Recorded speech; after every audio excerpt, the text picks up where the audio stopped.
Now, you speak as if the raising of expenditures is almost inevitable. And Tommy Thompson said that low taxes is a result of low spending.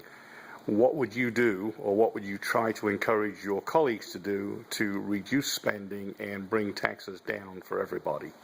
Well, I think everything has to be looked at. I mean, I'll be honest, it's very popular to say we shouldn't cut defense spending, etc. And I do think that, that's not an area you want to go for. And there are certain functions of government that are the primary ones that they're set in place to do and defend and protect our country, have a strong military, one of them. But you can look at, areas, nothing is perfect or innocent. You can look into the procurement process.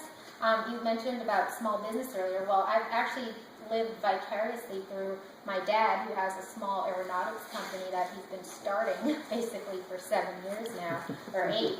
And it's unbelievable the amount of regulations he has to deal with.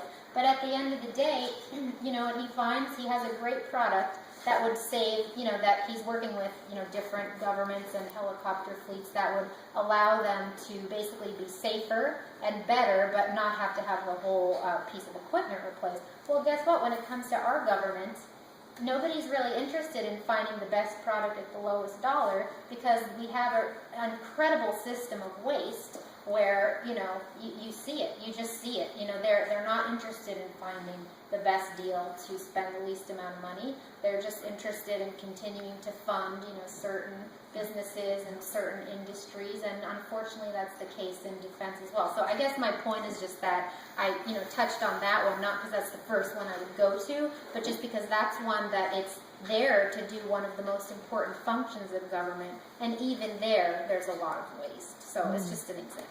That's all.